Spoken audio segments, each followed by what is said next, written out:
How some carriers give you so little for your older busted phone you just end up living with it?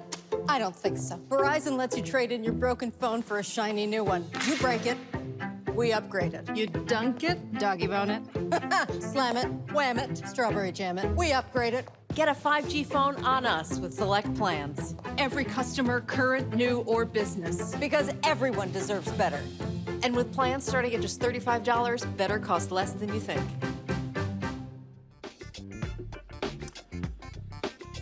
All right, folks, I am back from vacation. Today is Tuesday, December 14th, 2021. Welcome to Roland Martin Unfiltered on the Black Star Network, broadcasting from Atlanta. We'll be here all week for the Celebration Bowl. Of course, pitting Jackson State, winner of the SWAC championship, against the MEAC champions, South Carolina State. Festivities begin tomorrow, but let's get started with what's happening on today's show. Poor People's Campaign continue to put pressure on West Virginia Senator Joe Manchin and Democrats to pass the For the People Act and the John Lewis Voting Act. Will show you what took place today from their news conference and efforts on Capitol Hill. Also, we'll talk with the attorney of Crystal Mason and talk to Crystal Mason. Remember, she was the black woman who had to go to prison for voting illegally. She didn't even realize that she couldn't vote.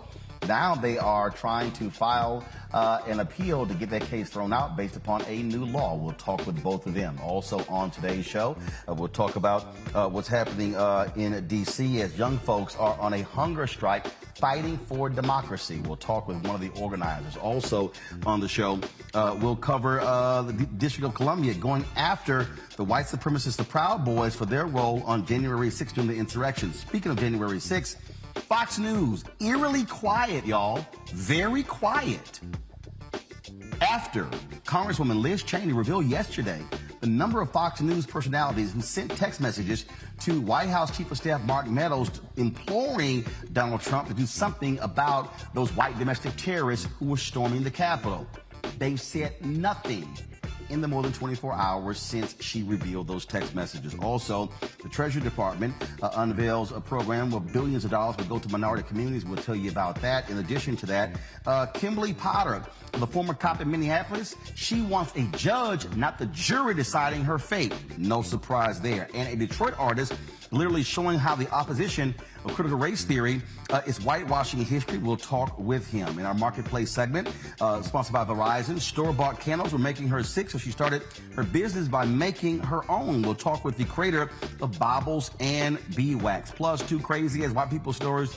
You don't want to miss these. And Joe Simon, the great soul singer, who later, of course, became a bishop in the Chicago area, passed away at the age of 78. We'll pay tribute to him. It is time to bring the funk on Roland Martin Unfiltered on the Black Star Network. Let's go. He's got it. Whatever the miss, he's on it. Whatever it is, he's got the scoop, the fact, the find. And when it breaks, he's right on time and it's rolling. Best believe he's knowing. Putting it down from sports to news to politics. With entertainment just for kicks, he's rolling. It's on go, roll, y'all. It's Roland Martin, rolling with Roland now. He's funk, he's fresh, he's real, the best, you know he's Roland Martin now.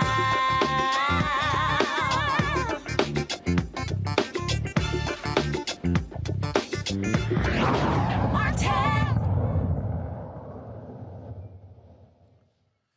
The fight for democracy in America continues. We told you about Sirius XM radio host Joe Madison, who is now more than 20 days into his hunger strike, imploring Congress to act when it comes to the two voting rights bills that are in Congress, but the Senate has yet to approve. Now you have young folks all across the country who are doing their own hunger strike as well. It is about the fight for democracy, folks. That's what's going on. For the young folks, today is day 9 of their particular hunger strike. It has already gained momentum and even has secured them a meeting with Arizona Senator Kristen Sinema. She, of course, is one of the holdouts who doesn't want to end the filibuster, even for voting rights, yet they did vote to end the filibuster to pass the debt limit. The strikers, they are also demanding a meeting with President Joe Biden and, again, the passage of the Freedom to Vote Act. Joining us right now is Kyla Frank, a hunger striker who joins us from D.C. Kyla, glad to have you here on Roland Martin Unfiltered. Explain to people why a hunger strike matters, why the hunger strike somehow could move Congress to act, the rationale behind it. Most definitely, and thank you so much for having me here today. We have been campaigning and organizing for the last 8 months around the issue of democracy reform. And again, the bill is still not passed. And so we have to escalate. We have to quite literally put our bodies on the line so our elected officials hear us, so they see us, and they know that how serious this issue is, not only to young people, but to every American who cast a ballot.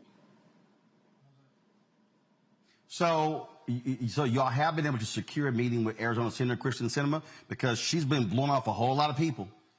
Yes, we did. And it was a great meeting.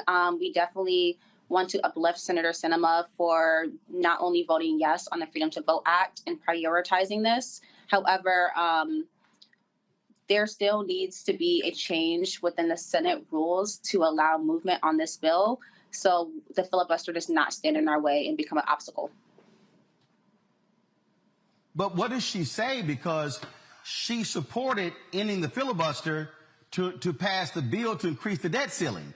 So this whole idea of being adamantly opposed to ending the filibuster, that's actually a lie because they just did it. Unfortunately, and yes, the filibuster has been changed over 160 times. And so right now we have a unique moment in time where we're asking the Biden administration to prioritize this issue, to prioritize a change within the Senate rules to allow passage of the Freedom to Vote Act.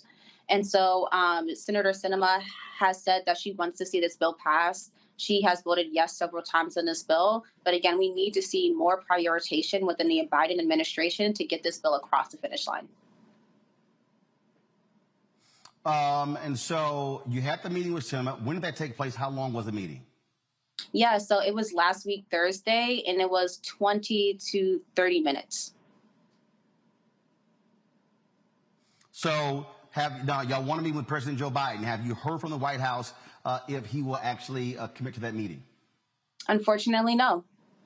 And again, we are right outside his doorstep. We will be out here indefinitely until he responds to us, meets with us, and prioritizes passing the Freedom to Vote Act this year. All right, then. Kyla Frank, we certainly appreciate you joining us. First of all, how many, what is the number up to now? How many students are now on the hunger strike? And are they solely in D.C. or are they other parts of the country too? Yeah, so we have 19 strikers here.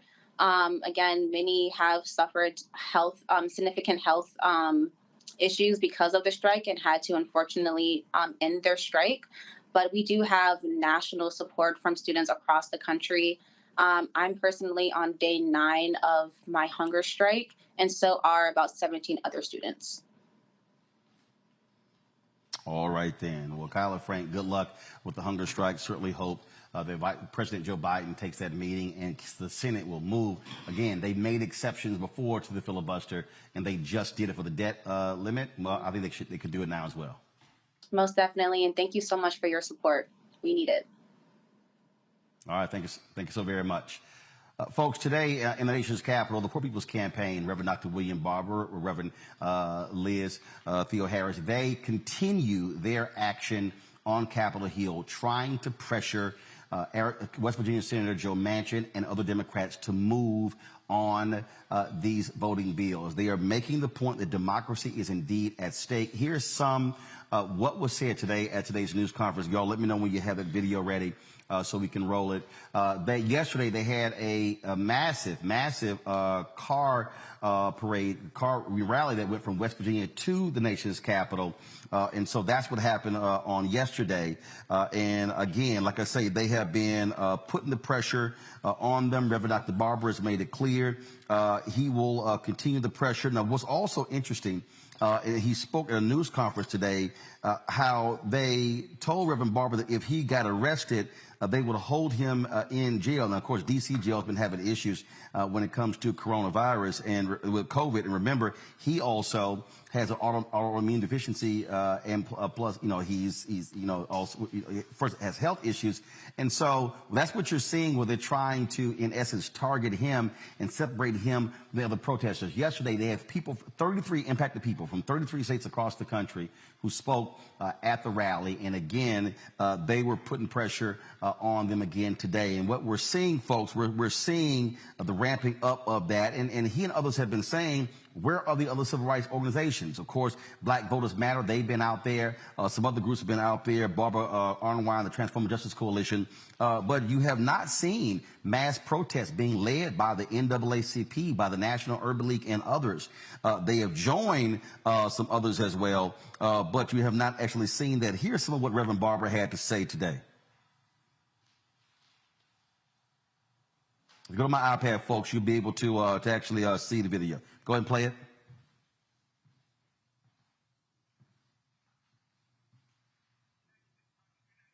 All right, so we'll work on the audio issue to figure out what's going on with the audio problem here.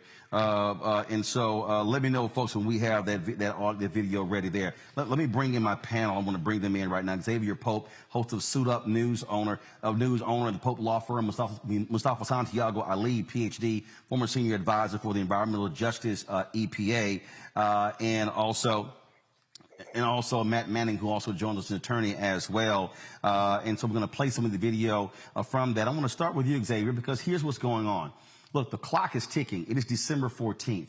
The reality is this, that people have to understand the reason this bill has to get passed, because you have to have time to be able to implement the law. If Democrats keep running the clock out, if you get to January, like even we're hearing, hey, we might take action by, MLK Day. January 15th is too late, because once that primary season starts, judges are going to say, hey, too late. We can't change districts. We can't implement these changes. And so the pressure is on now to get this done. It has to happen this month. What is the delay, Roland? We're sitting here practically a year after an insurrection over Black votes and Black bodies. We know that this is necessary, and it hasn't happened. And we are tired of the lip service, and we need to have actual change. We shouldn't have people going on hunger strikes for their right to be able to participate equally in a democracy, and for other people to participate in democracy with them. You are absolutely correct. You have to be able to have the functionality of the law so that it doesn't get struck down in various different ways as you make it easier for people to vote.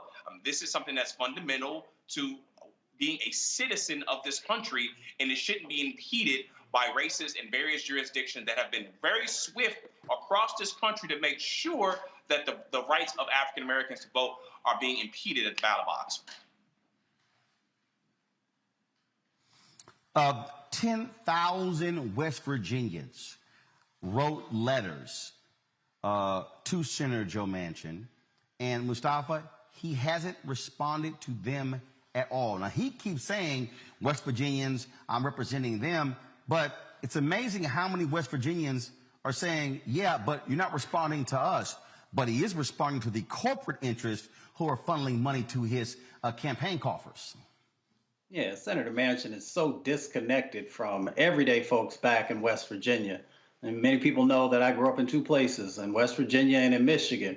And it's interesting, the hypocrisy that he's been moving forward on is not only in this moment of all the folks from West Virginia who are asking him to do the right thing, to support the Build Back Better Act, to make sure that you're passing voting rights acts, but also in understanding the history of West Virginia, that when West Virginia was a part of Virginia, one of the big items was the fact that folks who are on the western side of the state felt that their vote wasn't being actually honored in that space. And they saw all the economic and other things that played out in that. So for him to be representing a state that understood what disproportionality looked like and to be disconnected from the process and be struggling to make that become a reality, for him to now in 2021 to be perpetuating those same bad behaviors that were going on all that time ago, once again, the hypocrisy is amazing.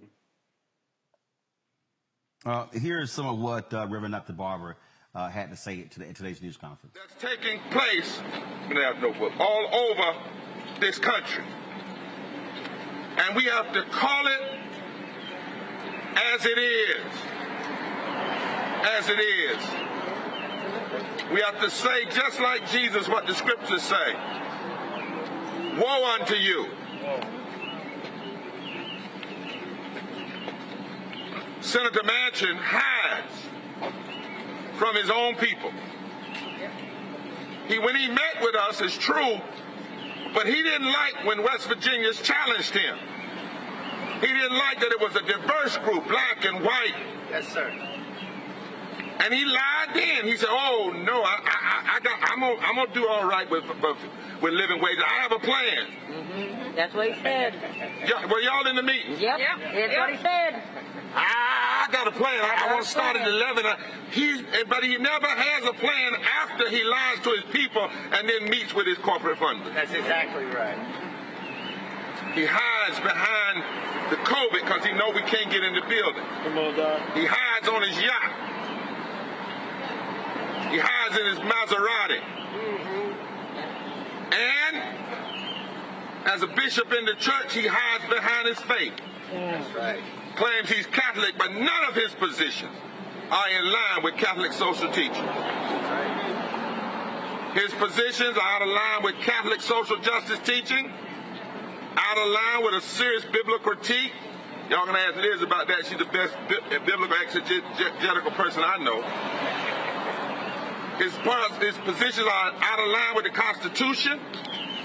He's not working to establish justice, provide for the common good, ensure equal protection under the law, and his positions are out of line with competent economic facts. And he's allowed to lie. He comes out, does a press release conference, and most of the media never say, "Well, now what economist told you that?" Matt, the ramping up of the pressure, that is what's needed. But Reverend Barber also says that it's not just Manchin and Sinema. It's about 8 or 9 other Democrats who don't want to get rid of the filibuster, who are hiding behind those two. Yeah, I believe it. And as the two brothers have already said, we're past the point of lip service. And frankly, we're past the point of making promises that are unkept. I don't know how you can, disregard 10,000 people writing you letters telling you what their position is on something. But I think that shows you a flaw that we have in a representative democracy. Too often we have people who, quote, represent us who have no real consequence if they don't do what we say. So I think this is a litmus test to see how the people demand going forward that if you sit in a meeting and tell us you're going to do something and you don't do it, what will the consequence be? I think that's the question here. And I think that pressure is important because that's the only way you really get anything done, as we know. Folks, when we talk about, again, what we're facing, we're facing Republicans who continue to say, "Oh, it's voter fraud," when it's really non-existent. But what's also interesting, twice the son of Glenn Youngkin tried to vote in the wrong location for his father in last month's election. No big deal. Republicans said nothing.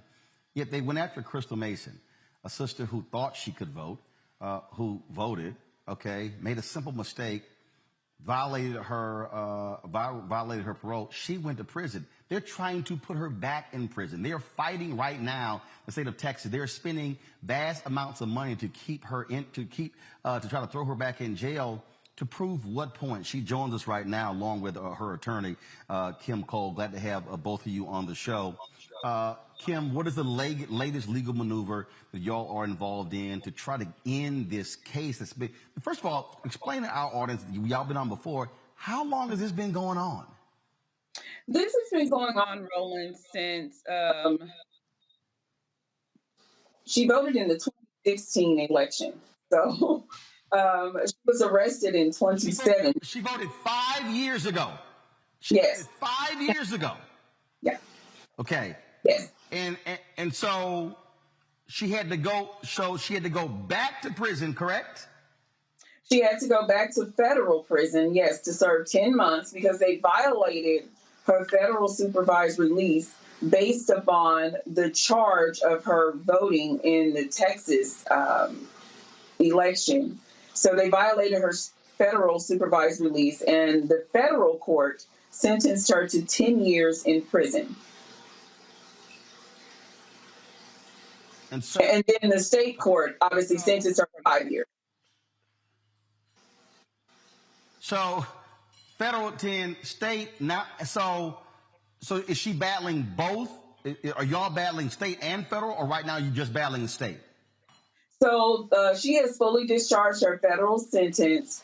They also, in addition to sentencing her to 10 years in prison, 10 months in prison, they sentenced her to, I believe it's 26 additional months of supervised release. And so she has completely discharged her federal sentence at this point. Now we are still looking at the 5-year state sentence, which is still pending. It's on appeal. I mean, the fact that Texas is spending thousands upon thousands upon thousands of dollars to send you to prison, Crystal, they are trying to make an example out of you. Mm-hmm. Yes. And you gotta remember this too. I filled out a provisional ballot. I never voted. It never counted. So they're saying I voted. I was sentenced to illegally voting, but I filled out a provisional ballot that never counted. So I've never voted. So I'm going through all of this, and it never went anywhere but in the trash.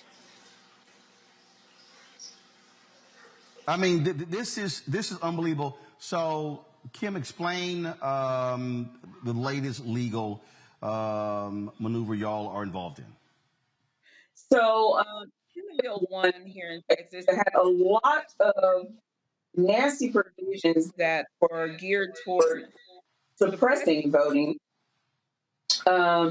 Actually had one provision in it that amended the Texas election code under which Crystal was convicted.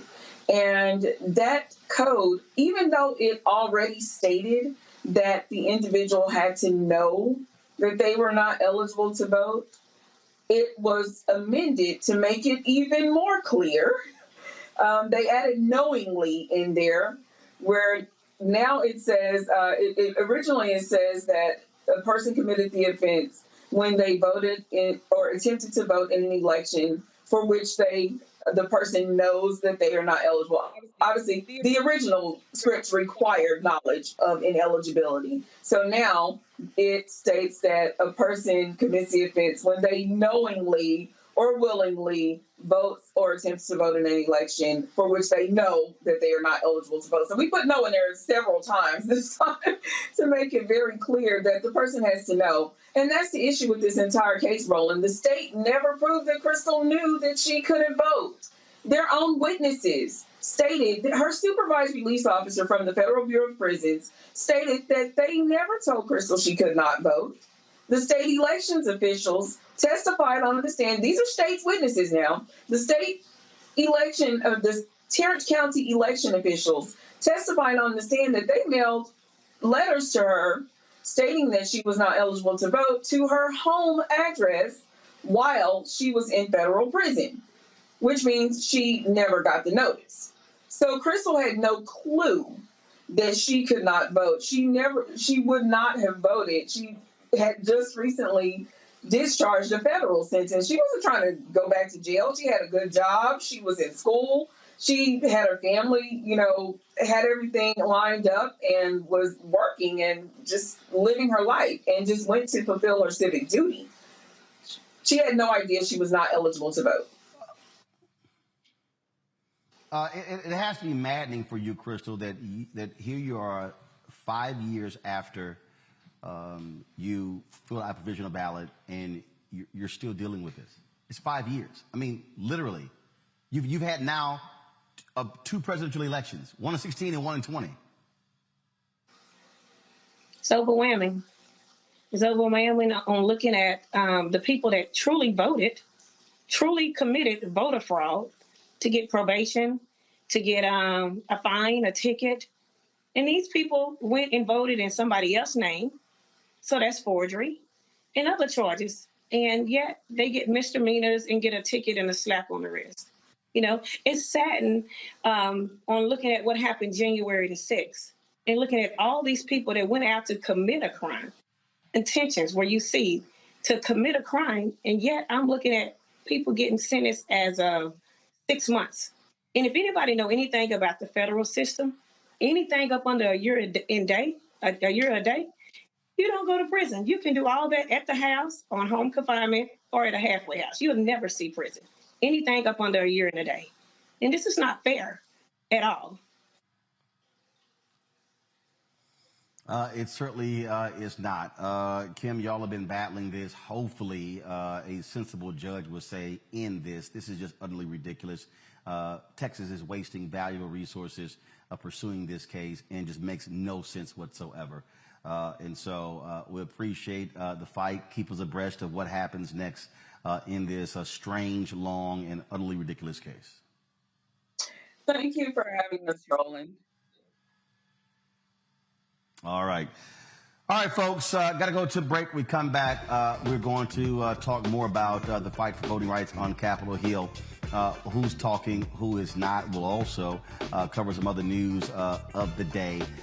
Ben, wait till I show you these two crazy as my people segments we have. I mean, one of them, a judge in Louisiana using the N-word, caught on video, and now she's like, oh, I'm sorry, I took a pill and I don't have any recall on what happened. Boom. We have the video and the audio of you using the N-word. You're watching Roland Martin Unfiltered on the Black Star Network, broadcasting live from Atlanta. Back in a moment.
Betty is saving big holiday shopping at Amazon. So now, she's free to become Bear Hug Betty. Settle in, kids. You'll be there a while. Ooh, where you going?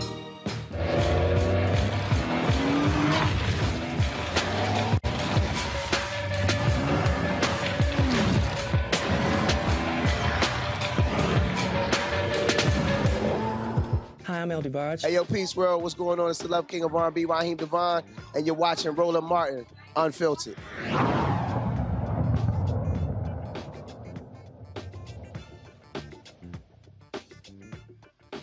Folks, District of Columbia, they filed a lawsuit against the Proud Boys because of their actions on January 6th.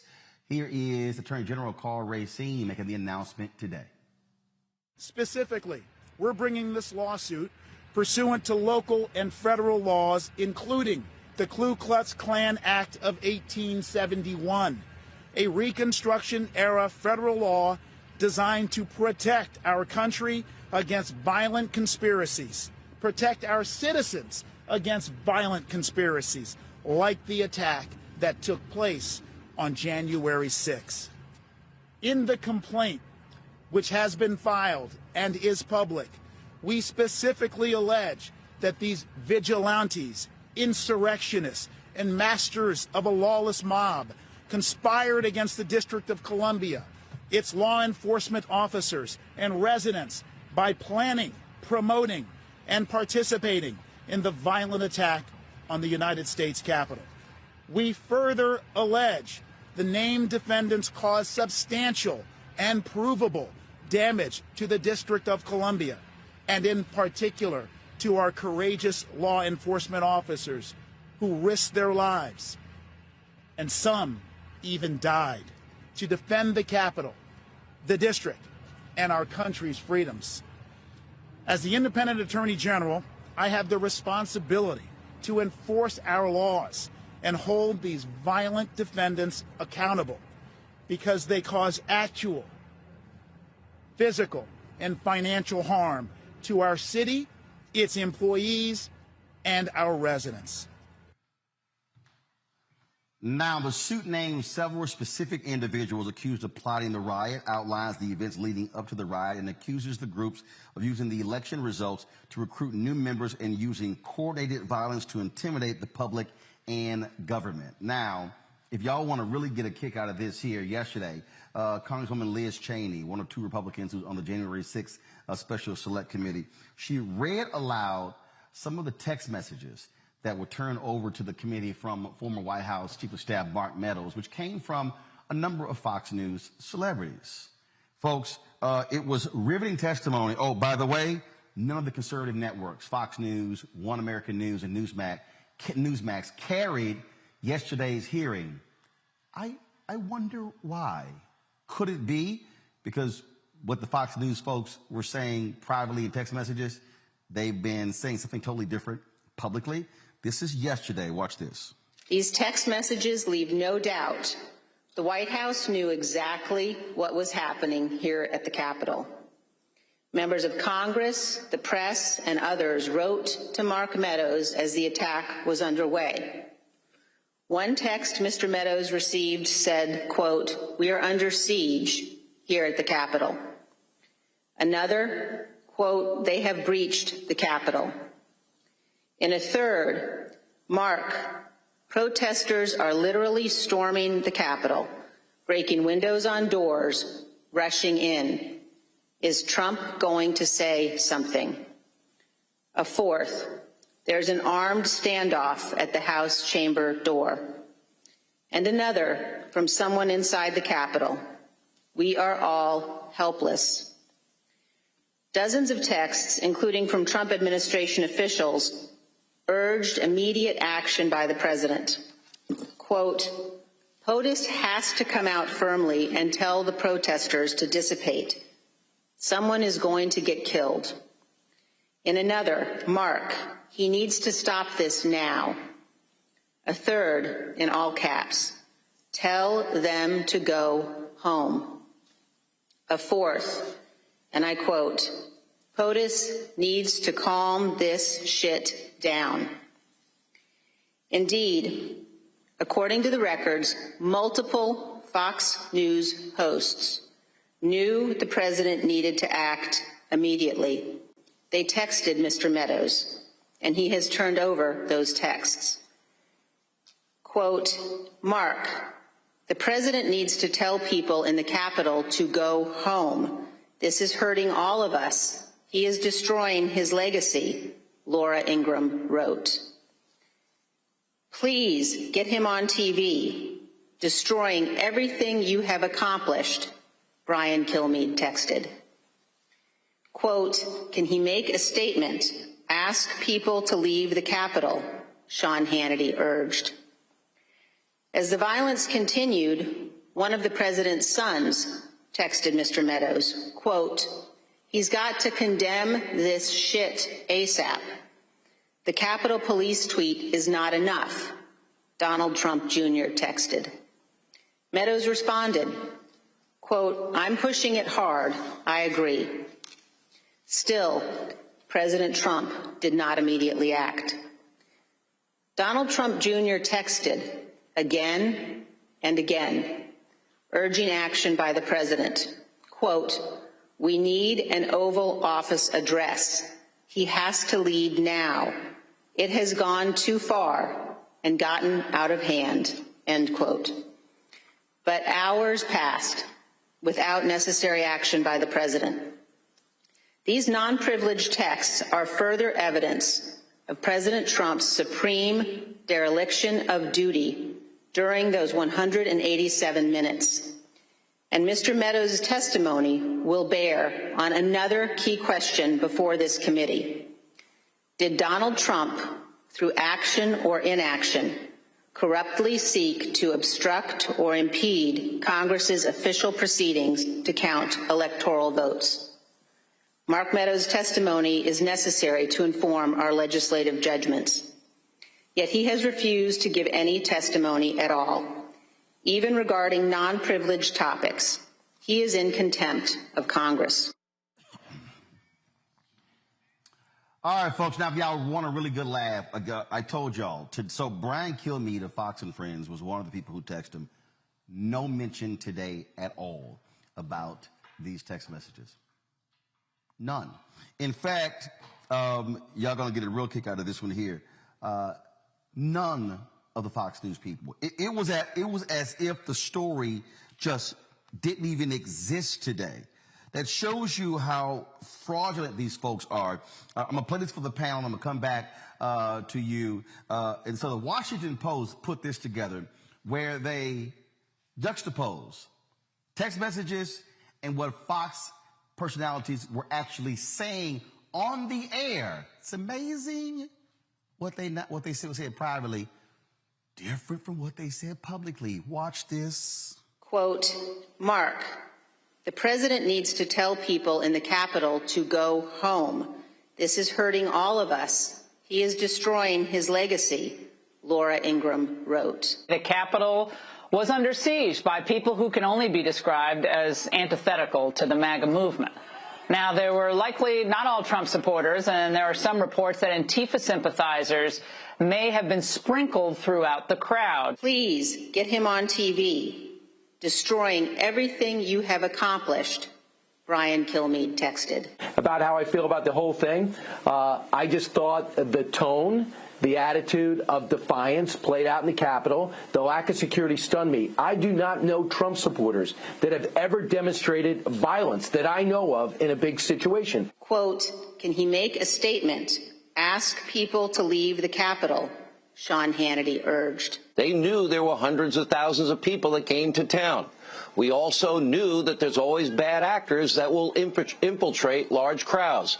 I don't care if they're radical left, radical right. I don't know who they are. They're not people I would support. One of the president's sons texted Mr. Meadows, quote, he's got to condemn this shit ASAP.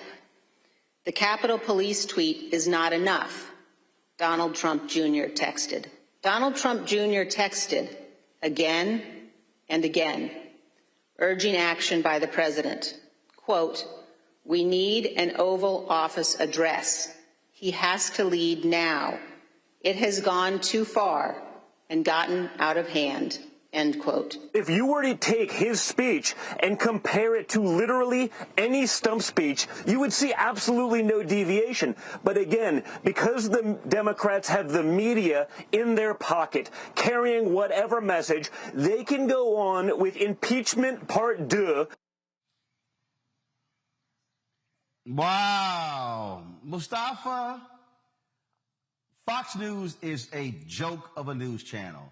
And for them to be silent, and they are the ones who helped gin this up, along with Donald Trump. They are complicit in this, and now they're being utter cowards when they won't even discuss what their own people had to say, and they wouldn't cover the hearing or Newsmax or One America News. All of these conservatives who stand with these MAGA idiots, they are all complicit in trying to tear down democracy in this country to keep that thug. They want to keep that thug in the White House. It's the ultimate example of whitewashing. I mean, when we say whitewashing, that these folks, they brought it to life, and then, by, knowing what was going on, and at the same time trying to remember when they said, well, they might have been tourists or they might have been all these other things except exactly what they were, which was domestic terrorists and the actions that they were doing. So, Fox is complicit. Fox has been complicit in a number of issues. This has been a long-standing way that they do business, and they have to be held accountable also. So I'm going to be interested in seeing how folks approach addressing their part that they played in all of this. Xavier, to listen to these idiots, now we know what they said while it was happening. And here's the deal. All of them were texting Trump. They were texting Mark Meadows, and Trump still did nothing. That's why that thug was impeached, and they're the ones who fought that, defended his crap. And so now we know what they were saying privately. That's why I can't trust any of these shameless, despicable individuals.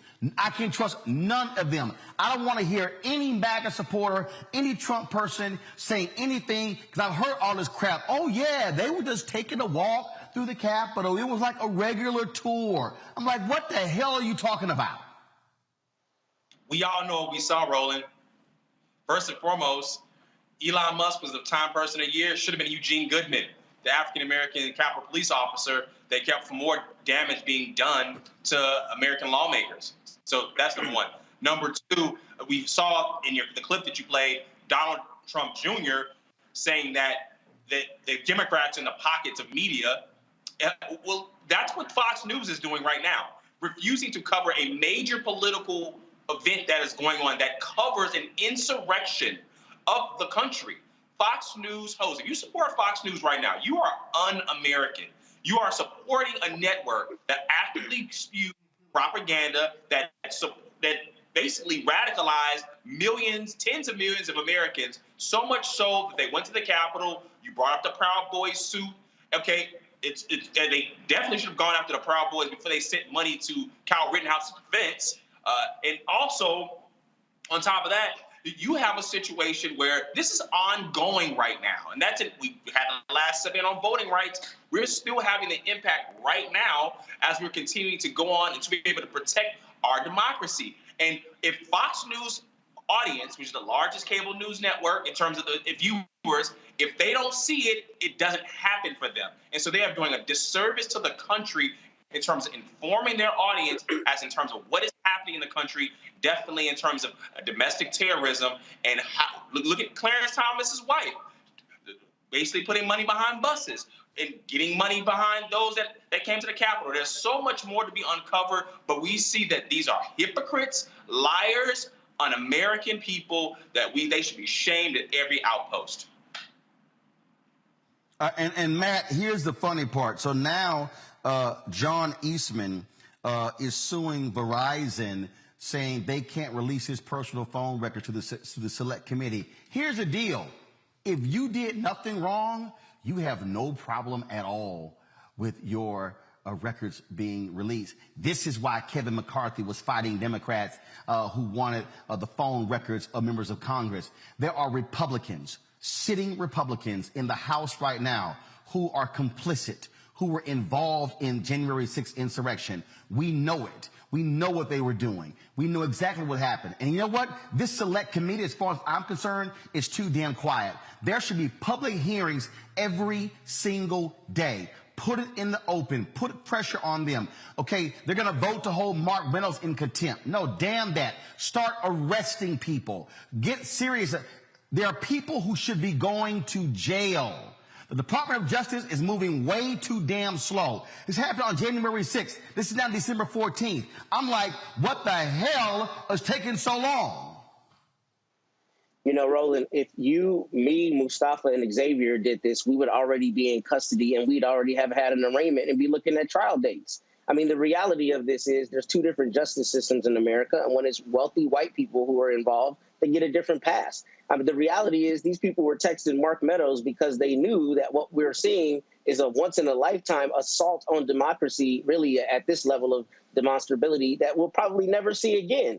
And it's absurd that there are people who are doing everything they can to either obfuscate the issue or to downplay it. And that's what I think is the most sinister part of Fox News, is for all of this time, they have fomented all of this unrest. They've leveraged it. And behind closed doors, they're saying, hey, man, this is not right. This needs to stop.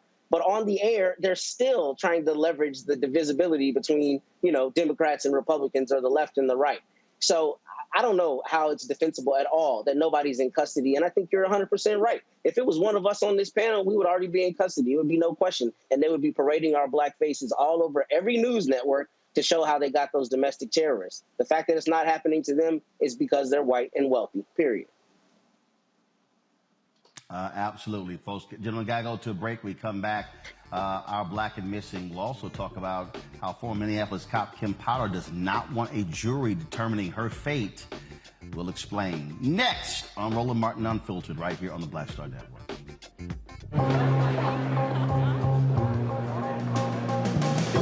Are the stars out tonight?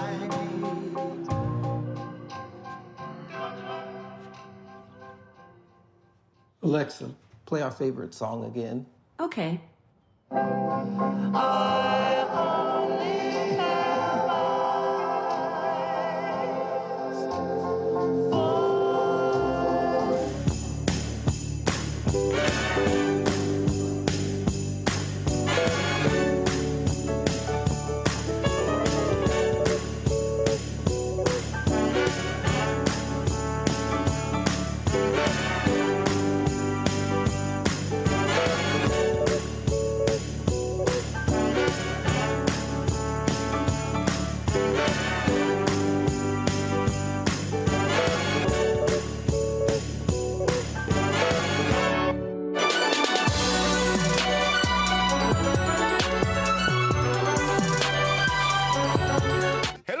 I'm Godfrey, and you're watching Roland Martin Unfiltered, and while he's doing Unfiltered, I'm practicing the wobble.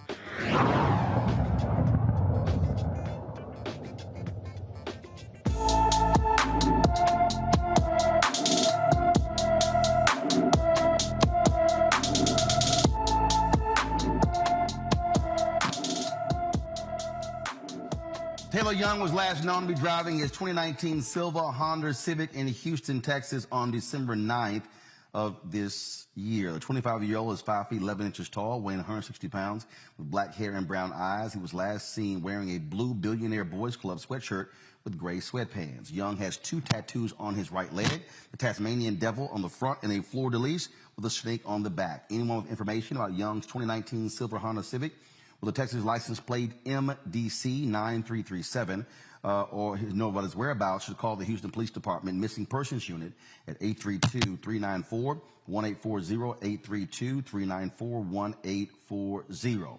The trial of Kimberly Potter continues in Minneapolis. She is a former cop who was, of course, on trial for killing Dante Wright. Now, here's some of the testimony that took place today. The first line, use of force is a matter of critical concern both to the public and the law enforcement community. Can you explain, in your mind, why that is a matter of critical concern?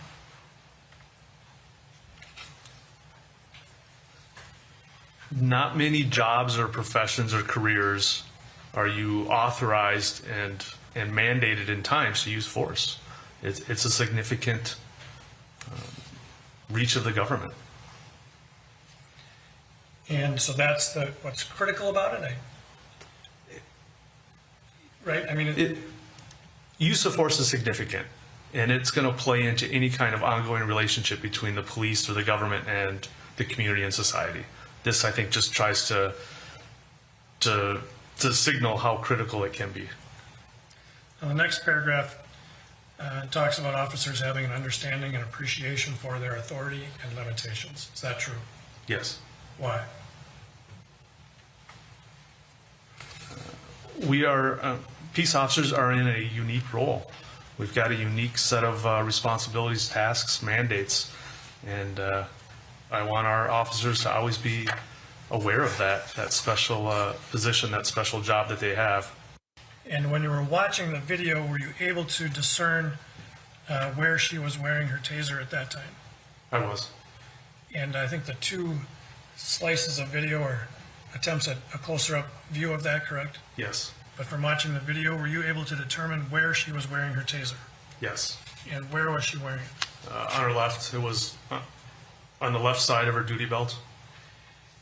And when officers are wearing their taser, are there two different orientations that they can wear it in? Yes. And what are those two different orientations?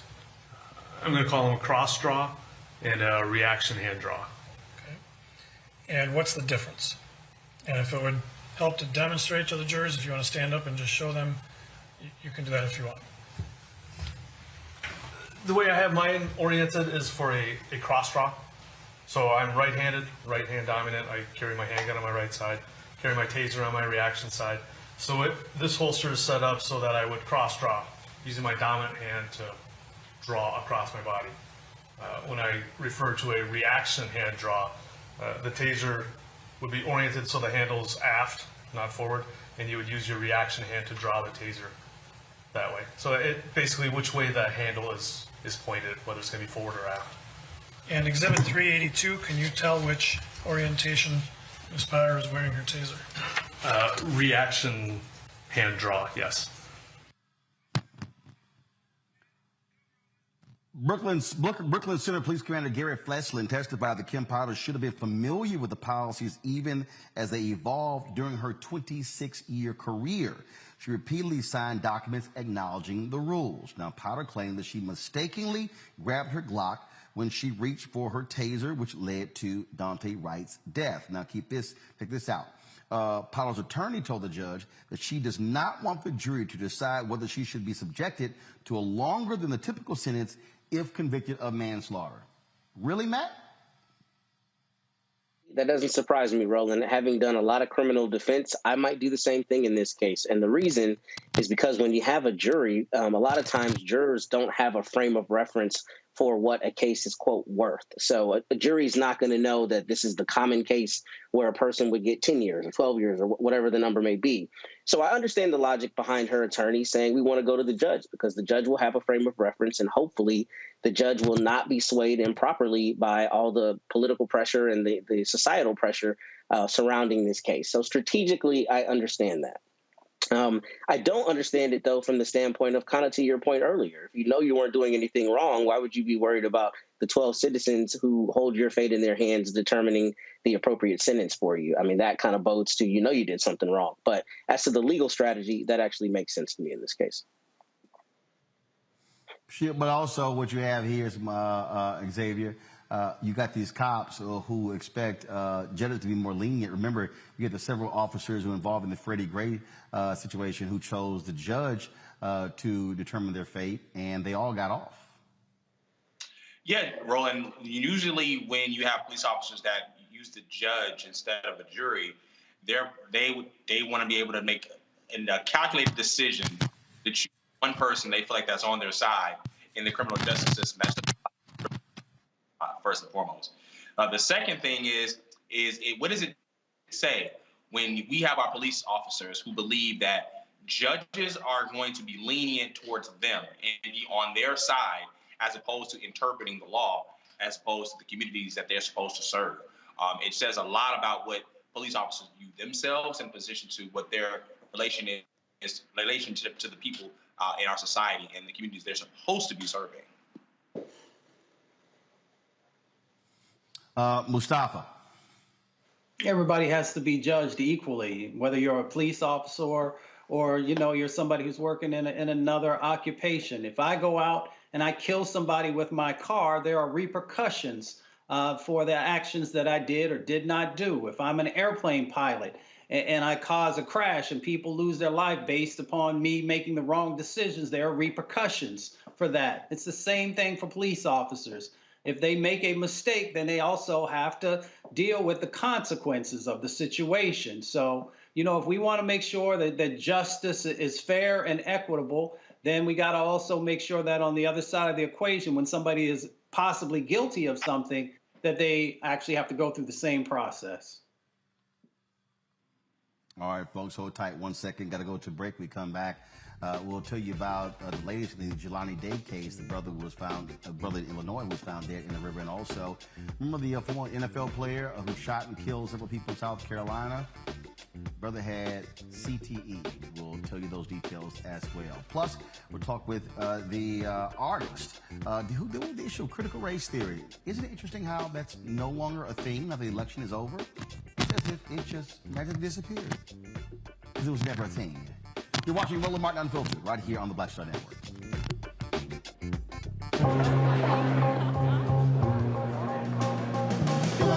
Are the stars out tonight?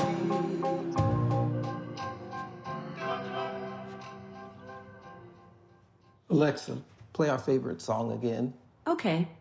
I only have eyes for you.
Maureen is saving big holiday shopping at Amazon, so now she's free to become Maureen the Merrier.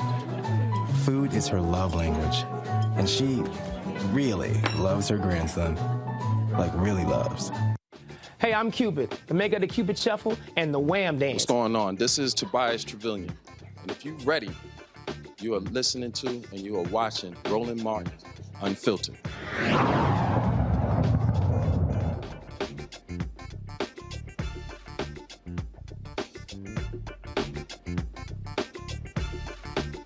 All right, folks, the FBI is offering a reward for help as authorities investigate the death of college student Jelani Day. The Jelani Day Joint Task Force looking into his death announced a $10,000 reward for tips with substantial information about Day's final hours. They hope the information could lead to a new witness or evidence in the case. Day was reported missing in August. A 25-year-old body was later discovered in the Illinois River on September 4th. Let's go to a story out of South Carolina where researchers at Boston University performed an autopsy on ex-NFL player Philip Adams, who shot and killed 6 people in South Carolina. He apparently had severe CTE, which is a degenerative brain disease found in athletes, military veterans, and others with a history of repetitive brain trauma. CTE can cause severe changes in mood and behavior. It also increases the risk of suicide and homicide.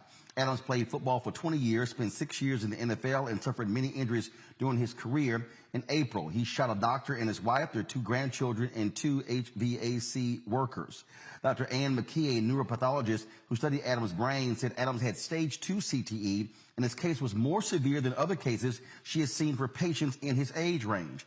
Adams' family said that he sought help for his illnesses from the NFL, but could not keep up with appointments and was denied services. Folks, that is certainly a sad story there as well. Folks, going to go to a quick break. We come back. We're going to talk about the Treasury Department announcing billions of dollars to minority lenders. We'll also talk about how critical race theory is no longer a critical issue happening here in America. I wonder why. You're watching Roland Martin Unfiltered right here on the Black Star Network.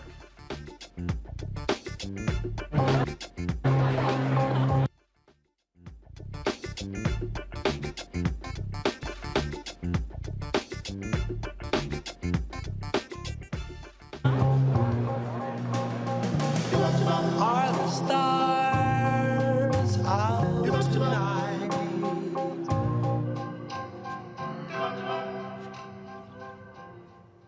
Alexa, play our favorite song again? Okay.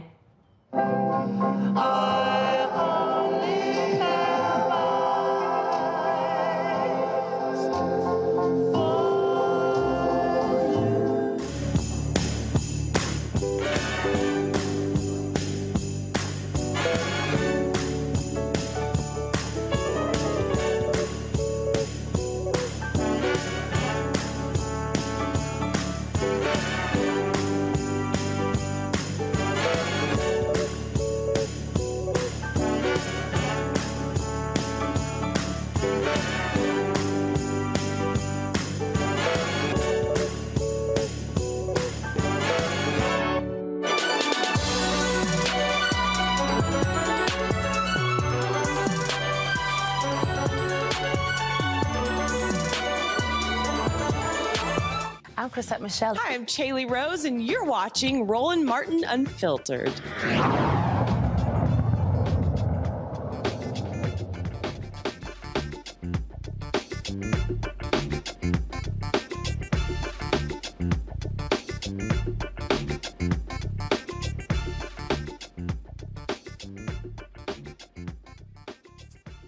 All right, folks, the Treasury Department is going to release $8.7 billion to minority communities to help small businesses and those who lack access to banking. The Emergency Capital Investment Program, those funds will go to 186 community-based financial institutions. Today, at an event at the Treasury Department, recognizing the Freedmen's Bank, of course, which was created after the Civil War. Vice President Kamala Harris and Treasury Secretary Janet Yellen made the announcement and said it is going to help those in need. We're here today because in many ways we're still living with both that aspiration and that tragedy. The Vice President just described this very well. From Reconstruction to Jim Crow to the present day, our economy has never worked fairly for Black Americans or really for any American of color. Well, since stepping foot in this building last January, we have tried to change that, to finally make good on the aspiration of the Freedmen's Bank by transforming how Treasury works. We've completed Treasury's first equity review, looking across the department and asking, where are our operations not as inclusive as they could be? We've brought on the most diverse leadership team in Treasury's history. Here's what I know to be true. America is a nation that is driven by the ambition and the aspirations of her people.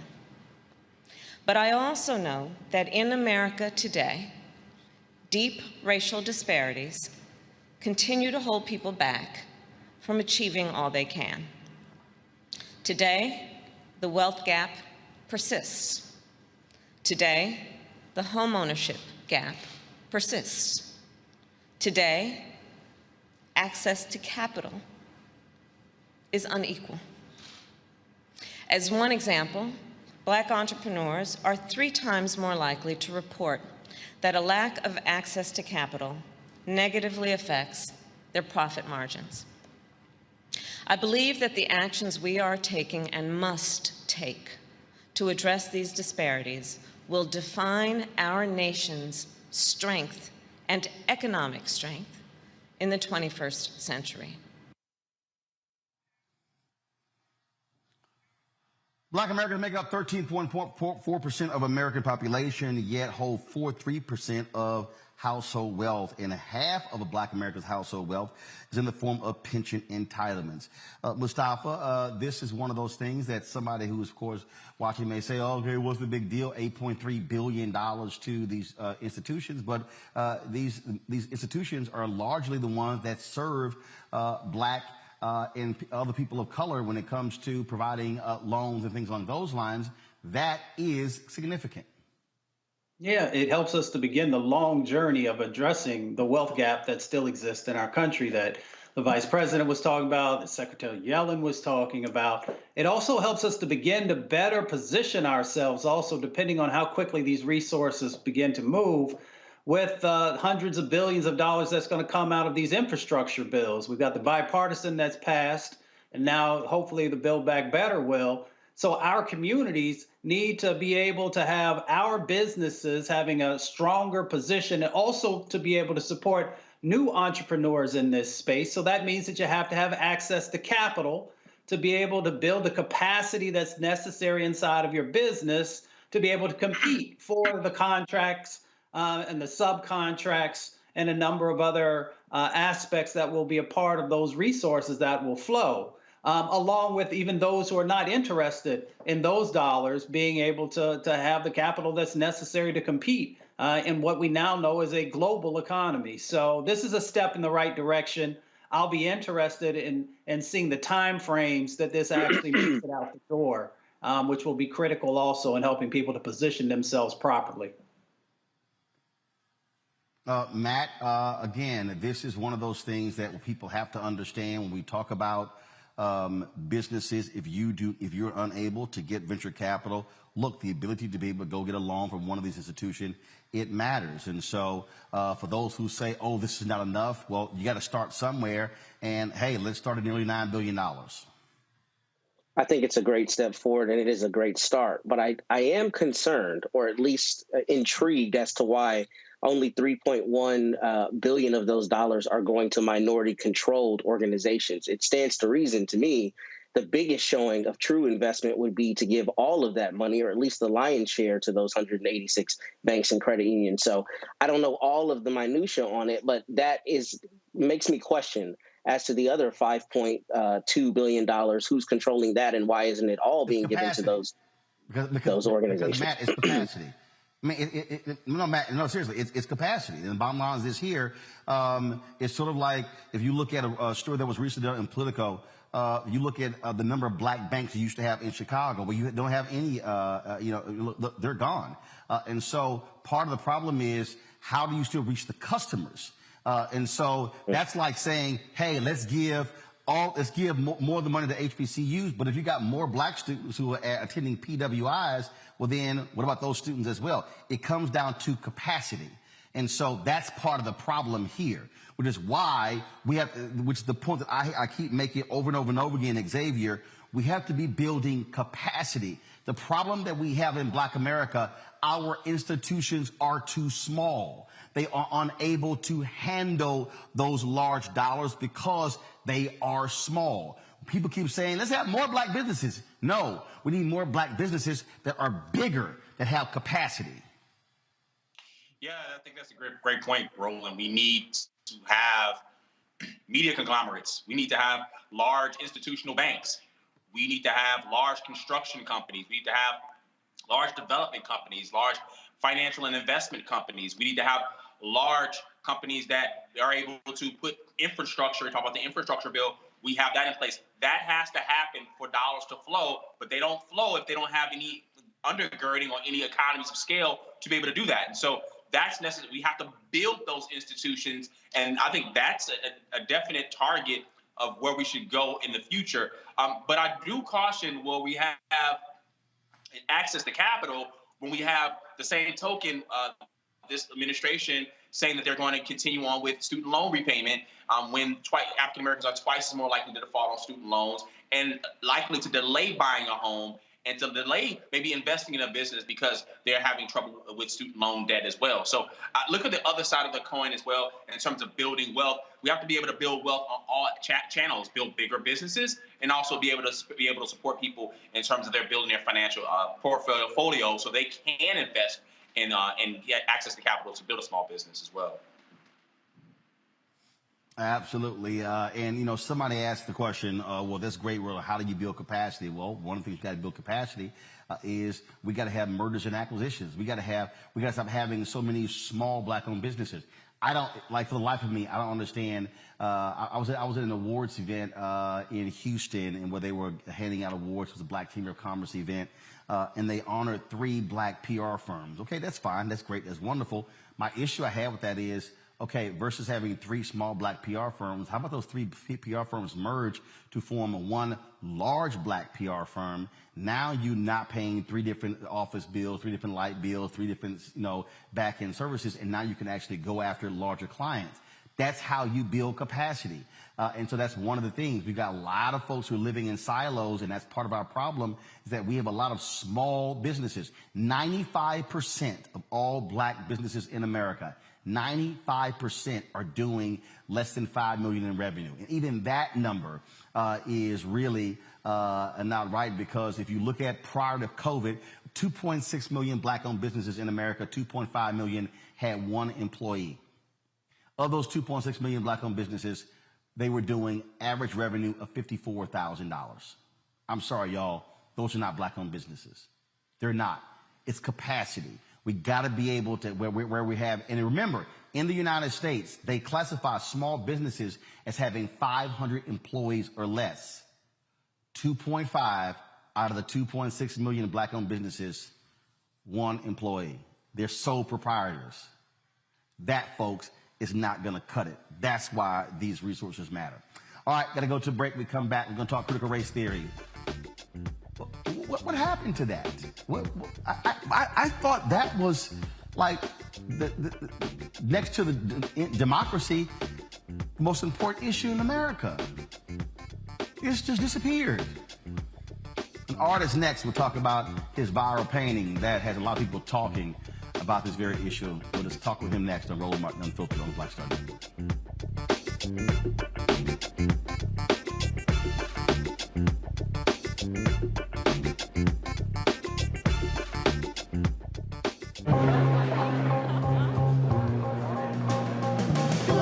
Are the stars out tonight?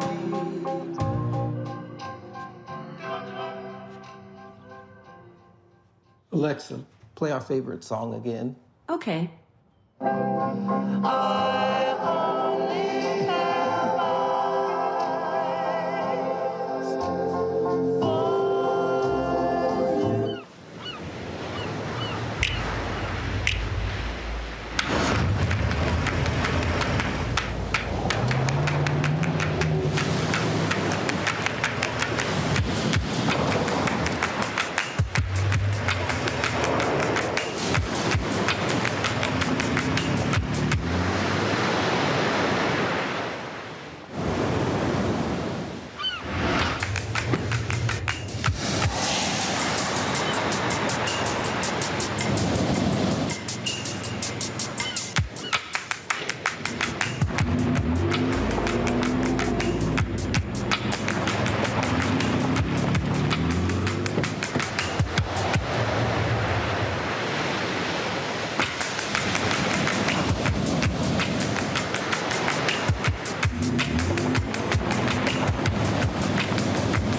Maureen is saving big holiday shopping at Amazon, so now she's free to become Maureen the Merrier. Food is her love language, and she really loves her grandson. Like, really loves. Hi, I'm Vivian Green. Hey everybody, this is your man Fred Hammond, and you're watching Roland Martin, my man, Unfiltered.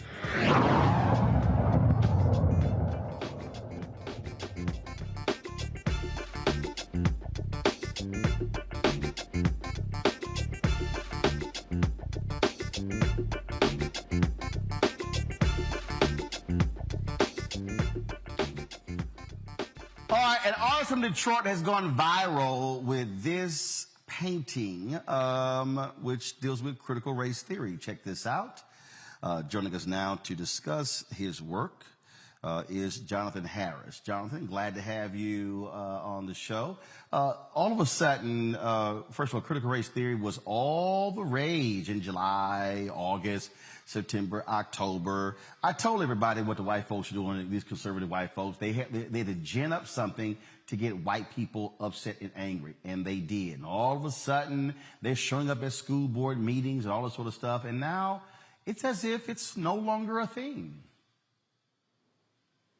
Yeah, I understand, but I'm just really concerned about our history and my people's history. So I just wanted to document something with this piece that'll stand the test of time. So when we talk about the history, I mean, but see, I try to explain to people again, it wasn't about critical race theory. They want to associate anything dealing with race, anything dealing with diversity, anything dealing with equity. Don't want any of it because this is white fear, the fear of a changing America, that an emerging majority is people of color. They can't stand that. That's what this whole thing is about. Yeah, it's difficult. It's so much going on with critical race theory and like you said, like the fear that people that don't look like us have. But I just want to document, my feeling on it, and I just wanted to know, people to see how I felt about it with this piece. So that's where I'm at with it. Questions from my panel. First off, Mustafa, what you got for Jonathan? Well, Jonathan, shout out to everybody back in the D on Freeland Street where my fam is at. When you first began this journey of trying to highlight and keep our history alive, was the first set of images that we see, was at the beginning of the process, or were there other individuals that you thought about highlighting as well? Well, I had probably three main ideas at first, and then I decided to stick with this one because I felt like it would be more powerful. I wanted people to question what was really going on here, and not see something that's very blatantly obvious. So to answer your question, this was not the original idea.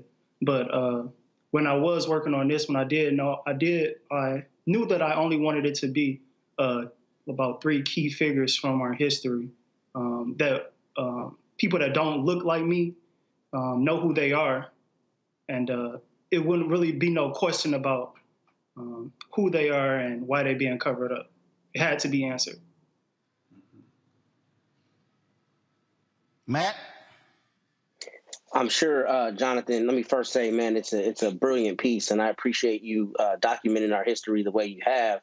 But I'm sure you've gotten a lot of pushback from this. So what have particularly non-Black artists, if any, said about this? What has the response been? And have you seen people saying, well, I don't think it's really whitewashing history, trying to add some nuance to what we know is actually happening? Have you had that phenomenon occur?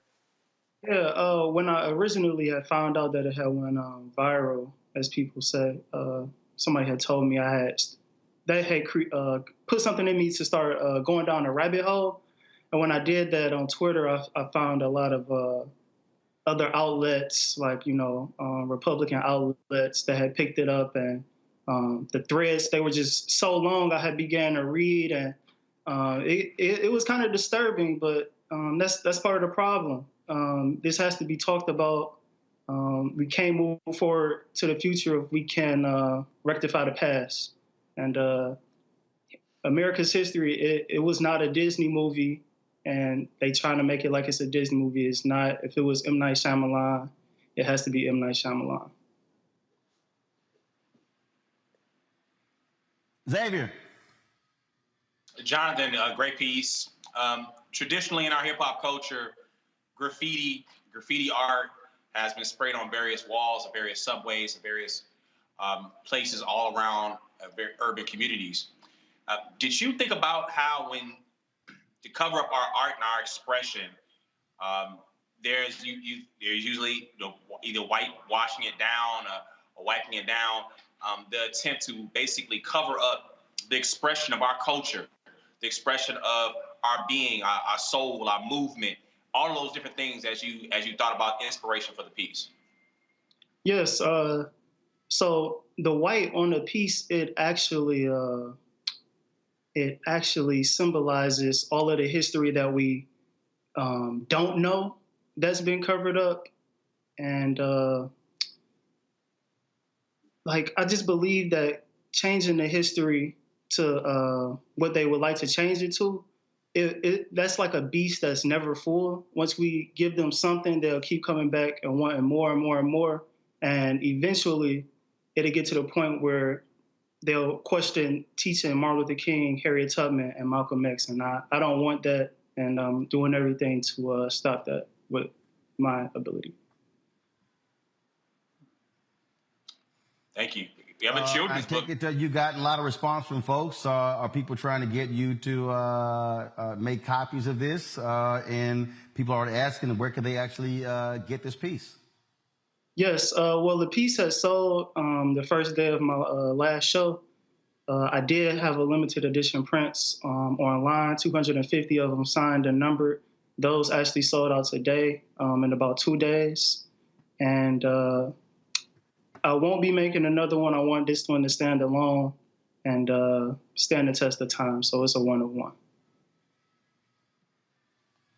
All right, you passed up a lot of money. It's not about the money for me. It's really not about the money for me. I don't sell art. I just paint what's in my heart, and if somebody chooses to buy it, thank you. All right. Jonathan Harris, we certainly appreciate it. Tell people where they can watch, go take a look at more of your stuff. My Instagram is at ArtYouGifted. That's ARTYOU Gifted. My Facebook is Jonathan Harris Art. I'm John Harris on Facebook. John Harris Art on Twitter. That's it. All right, then. Jonathan, we certainly appreciate it. Thank you for joining us. Thanks for having me.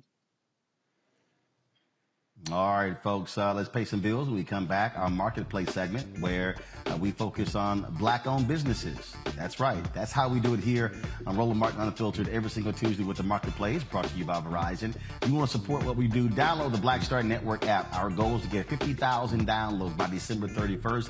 We got a lot more to go. Please pass the word. You can download the app on every platform. It's Apple phone, your Android phone, Apple TV, Android TV, Roku, Amazon Fire Stick, Xbox, as well as Samsung Smart TV. Also, your dollars goes to allow us to do what we do, supporting this show. So please join our Bring the Funk fan club, where every dollar you give, again, allows us to be able to travel to places like here in Atlanta to cover the Celebration Bowl. We're going to be going to events all week, live streaming stuff beginning tomorrow. So we want you to support us. And so please do so by Cash App, $RM Unfiltered. PayPal is R Martin Unfiltered. Venmo is RM Unfiltered. Zelle is Roland at RolandSMartin.com. Roland at RolandMartinUnfiltered.com. Got to go to break. When we come back, Marketplace brought to you by Verizon right here on Roland Martin Unfiltered on the Black Star Network. Broadcasting live from Atlanta. Betty is saving big holiday shopping at Amazon. So now, she's free to become Bear Hug Betty. Settle in, kids. You'll be there a while. Ooh, where you going? You know how some carriers give you so little for your older busted phone you just end up living with it? I don't think so. Verizon lets you trade in your broken phone for a shiny new one. You break it, we upgrade it. You dunk it, doggy bone it, slam it, wham it, strawberry jam it, we upgrade it. Get a 5G phone on us with select plans. Every customer, current, new, or business. Because everyone deserves better. And with plans starting at just $35, better costs less than you think.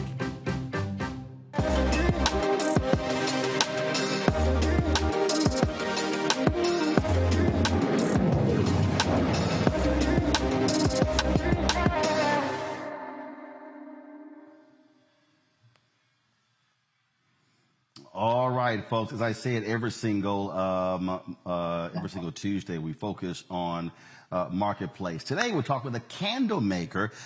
She was not too particularly happy when she first started doing this, and so Bernadette Brown said, "You know what? Let me just go ahead and do it myself." She's a journalist, decided to focus on self-care. Now, she loves candles, but she said the ingredients were making her sick, so decided to make her own. That's why she has Baubles and Beeswax. How you doing? I'm wonderful, Roland. How are you? I'm doing great. So how was it? How are these candles making you sick? What was the deal?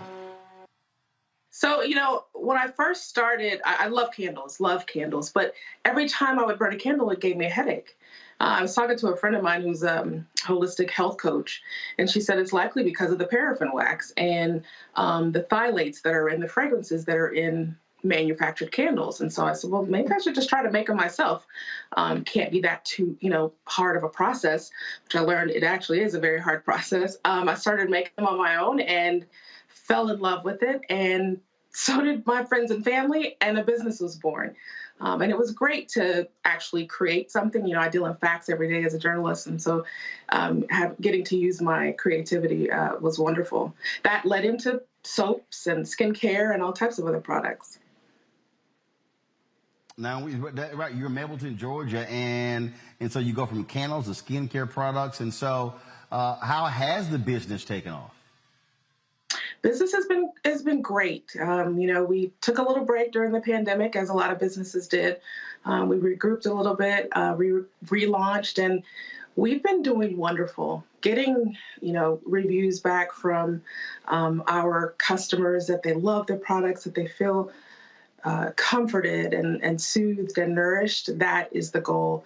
So we're doing wonderful. We're selling and adding products. The goal is to continue to add products to our offering and get more people to love the brand just as much as I do.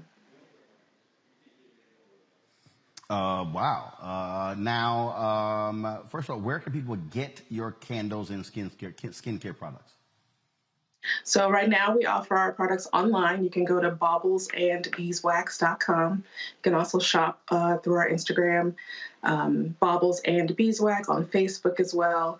We will be adding more next year. We're looking to add a men's line, looking to possibly even grow into subscription boxes. The goal is, the product should be a tool for you, right? It should be part of your personal care toolbox. It's meant to trigger you to slow down and to take care of yourself. Because I know as Black women, we just don't. We're taught to just go and work, but we're not taught how to stop and relax and care. And it was something that was missing for me. And I've built a community, and I hope other people will join in this self-care movement. Questions from our panel. I'll start with you, Mustafa. Well, thank you for this and creating a product that doesn't impact, the environment or people's health. I'm curious, as we do more self-care and learn to slow down and be more efficient, are you thinking about franchising, or how are you helping other brothers and sisters who may be interested in starting something similar to be able to on their journey? When I started this, I found a lot of resources online and, books and authors, and people were very open to share their knowledge with me. And I feel strongly that I have to do the same thing. It's not simple. People think, you just pour a candle and that's it. It's not that simple of a process. I'm happy to share my expertise. And the growth will be in normalizing the conversation around how we take care of ourselves, in moving from a guilty pleasure to an everyday practical luxury that we should be giving ourselves, this gift to ourselves. And hopefully as we add more products and look to increase. I don't see it franchising, but because I love making the products, and so I do want to have my hands in it. The recipe formulation and creating that part is just a joy for me. But definitely adding employees and getting a bigger workshop, all that is in our future. Matt? Well, let me first say I wish you great prosperity. It looks like your products are incredible, and I appreciate all of the mindfulness and intentionality you've put into making them. But I have a simple question. I know what I'm getting Big Mama for Christmas, so if I order it, do I still have time to get it? That's my question. Sir, I got you. Yes, and yes. You ordered it right. I'm going to put it in the mail tomorrow. Perfect. All right. Thank you. All right. Well, we're going to have to get some of your candles. On Monday, I'm going to be back in the studio, debuting our new studio. We're going to be showing everybody what it looks like. And so I think I might want to put some of the candles on the shelves there. So hopefully. I got a box coming to you. It's the dynamic collection, because I think that pretty much sums you up. Okay. Dynamic. Well, I appreciate it. So, look, congratulations on this. Thank you. Did you give up journalism completely to focus on being an entrepreneur? I have not. Facts first for me, and I still love storytelling and leading my team. I'm just able to, devote time in other places, and it does fuel me. So still a journalist, entrepreneur as well. All right, sounds great. Well, Bernadette, congratulations. Good luck. Thank Again, you. baublesbeeswax.com. Folks, y'all go check it out. We appreciate you joining us on Marketplace, presented by Verizon. Thanks a lot. Thank you. All right, folks, gotta go to a break. When we come back, woo! I got two crazy ass white people for you. Y'all about to trip out next on Roland Martin Unfiltered on the Black Star Network.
Betty is saving big holiday shopping at Amazon. So now, she's free to become Bear Hug Betty. Settle in, kids. You'll be there a while. Ooh, where you going?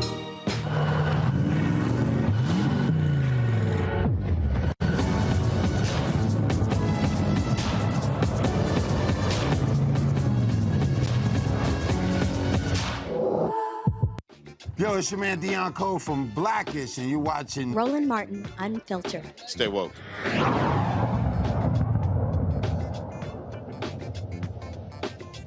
No charcoal grills are allowed.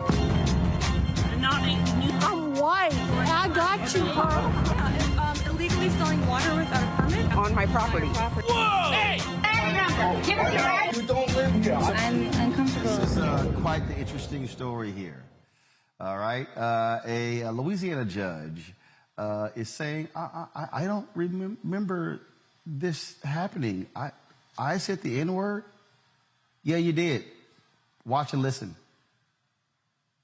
Oh, shit. Mom goes, why are the lights When I pull up in the whip, they be saying, God damn. Why are your lights on? They're like, pull up, pull up. And mom's yelling, nigger! Nigger! No, kid, we have a nigger. It's a nigger.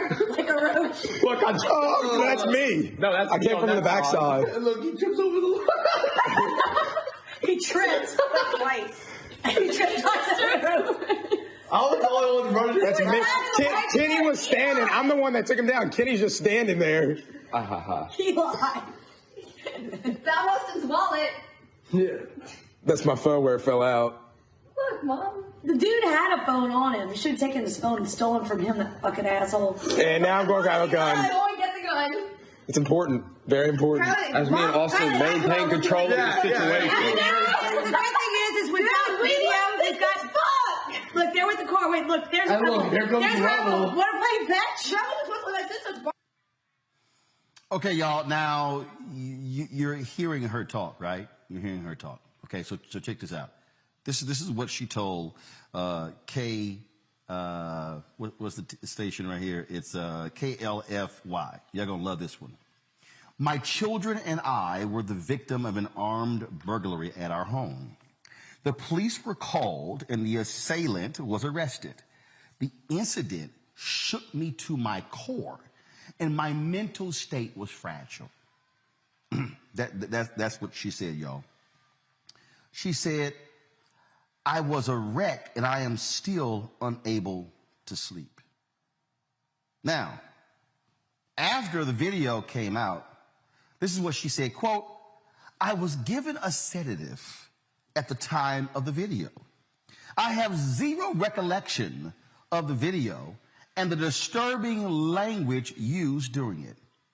Anyone who knows me and my husband knows this is contrary to the way we live our lives.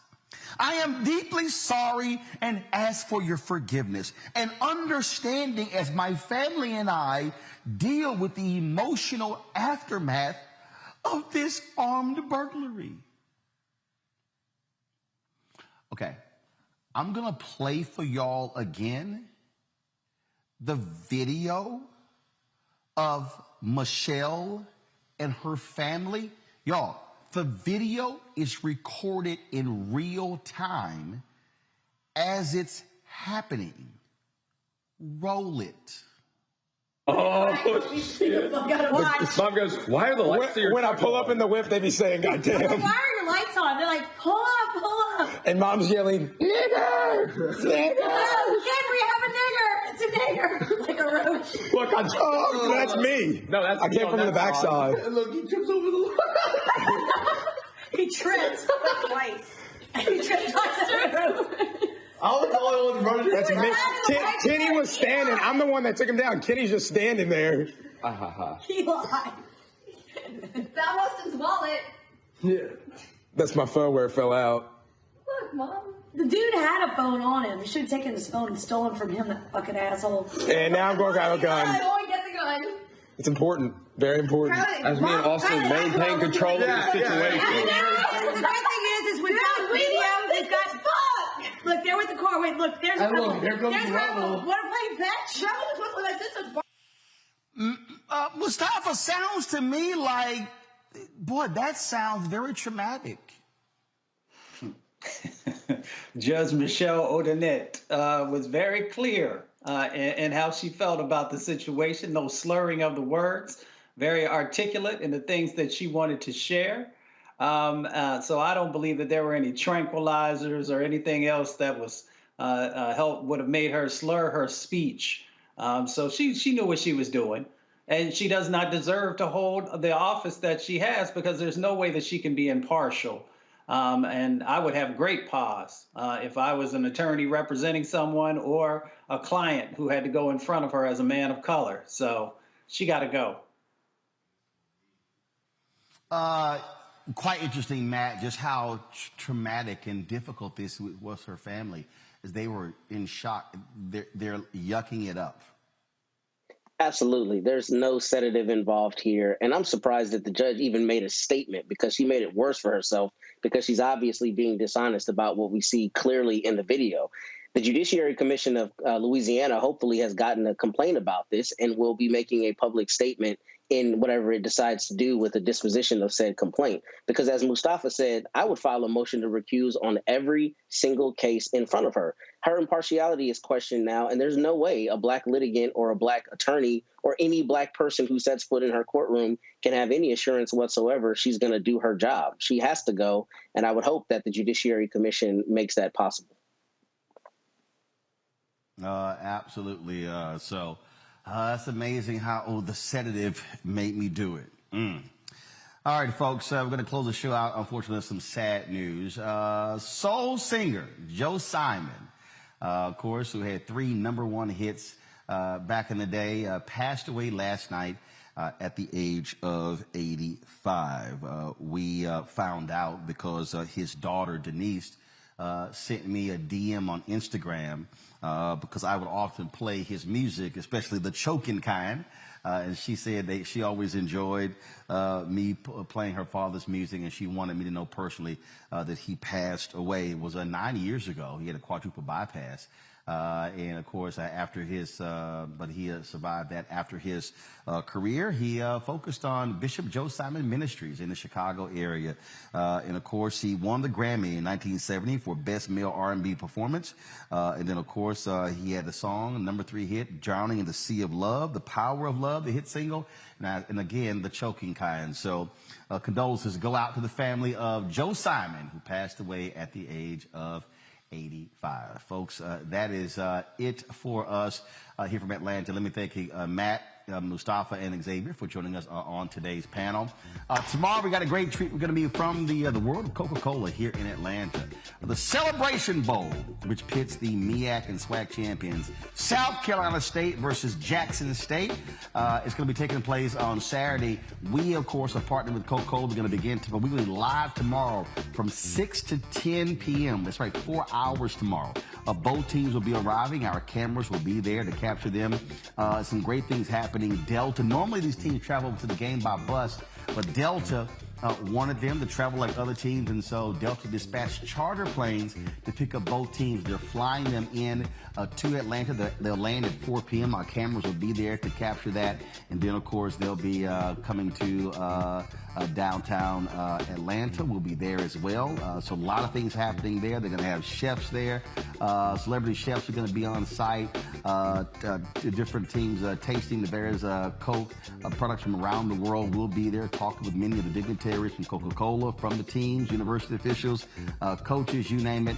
And so we're looking forward to our live coverage of the Celebration Bowl beginning tomorrow right here in Atlanta. And so that is it for me, folks. I'll see you tomorrow right here on Roland Martin Unfiltered. Don't forget, download our app, the Black Star Network. All platforms, Apple phone, Android phone, Apple TV, Android TV, Roku, Amazon Fire TV, Xbox, as well as Samsung Smart TV. So you can get us everywhere.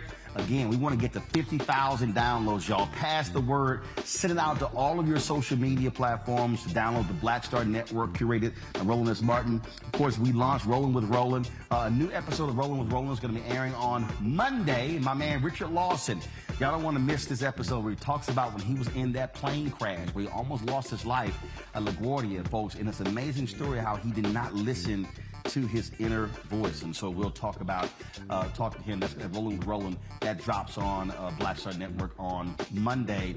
On Sunday, folks, we, of course, going to be streaming the McDonald's Inspiration Celebration and Gospel Tour from Houston. You've been seeing a lot of the interviews we did with a lot of the artists, James Fortune, Donald Lawrence, Yolanda Adams, the host Lonnie Hunter, and so many of the Walls Group and so many other artists.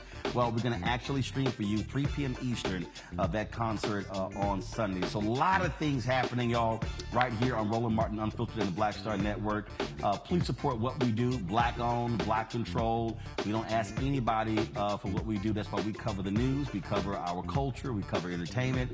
We cover all of it because we're about being unapologetic and, of course, unfiltered. I'll see you tomorrow right here.